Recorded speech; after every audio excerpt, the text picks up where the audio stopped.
It was a crisp autumn morning, the kind where the air feels alive, carrying whispers of change. As the leaves fell gracefully from the trees, Luke stood by his window, watching the world move on without him. It wasn't the first time he had felt stuck, frozen in a moment while life seemed to rush past in a blur. But today was different. Today, the feeling of helplessness was suffocating. Luke had always been a dreamer, but somewhere along the way, life had convinced him that he wasn't enough. A few failed attempts at his dreams, a handful of rejections, and the critical voices of others had planted seeds of doubt deep within him. Those seeds had grown into a forest of self-doubt that now towered over his every thought.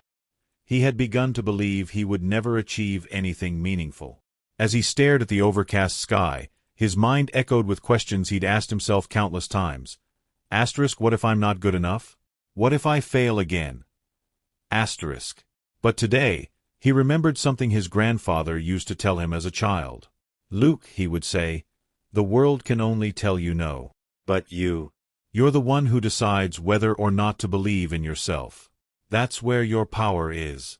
His words, which had seemed simple then, now felt like a lifeline. Maybe, just maybe, there was something inside him stronger than the doubt. It wasn't an overnight transformation. It rarely is. Luke decided to take the first step that morning, a step toward rebuilding his shattered confidence. He pulled out a notebook and wrote a single sentence. I will try again. It seemed small, almost insignificant, but in his heart, it was monumental. His dream had always been to open his own bakery, a place where his love for baking could shine. He had tried before, but his first venture had ended in failure. The losses had been more than just financial. They had bruised his spirit. People around him said it was better to pursue something more stable, something less risky. And he had listened. But deep inside, the dream had never left him. With a shaky breath, he flipped through pages of recipes he hadn't looked at in months. One recipe in particular caught his eye, his grandmother's famous cinnamon rolls. The memory of making those rolls with her as a child came rushing back, filling him with warmth. That evening, Luke gathered the ingredients and got to work. As the dough rose, so did a small spark of hope inside him.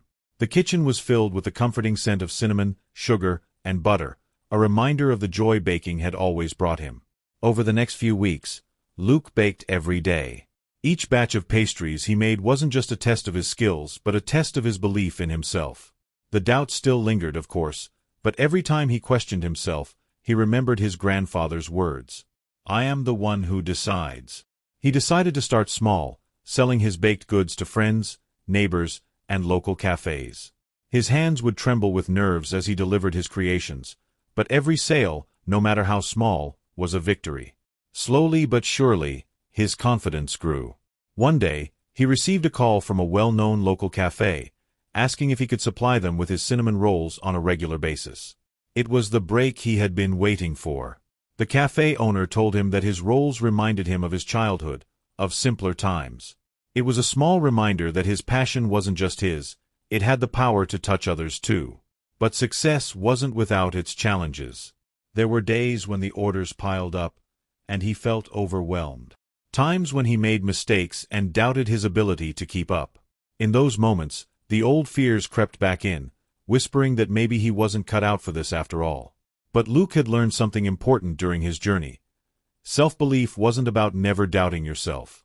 It was about choosing to push forward, even when doubt tried to hold you back. Months passed, and Luke's little home bakery grew. Word spread about his delicious pastries, and soon he had a loyal customer base. He wasn't just baking anymore.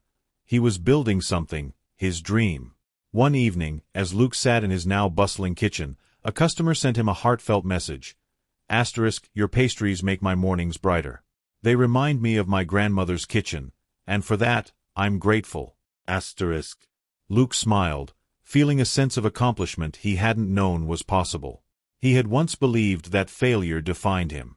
Now, he understood that failure was just part of the process, a stepping stone, not the end of the road. As Luke reflected on his journey, he realized the true power of self-belief. It wasn't about being fearless or never making mistakes. It was about recognizing that inside each of us is the strength to rise again, to push through doubt, and to believe in ourselves even when the world doesn't. His bakery wasn't just a business anymore. It was a testament to the power of believing in oneself. It was proof that the greatest battles are fought within, and when we choose to believe in ourselves, no obstacle is insurmountable. The sky outside his window was a deep, serene blue as the last of the autumn leaves fell to the ground. Luke stood there, watching the world outside, but this time, he wasn't frozen. He wasn't waiting for the world to tell him what to do. He was ready to meet it head-on, with all the strength and belief he had built from within. The dream he thought he'd lost was now his reality, and it all started with a single quiet decision. I will try again.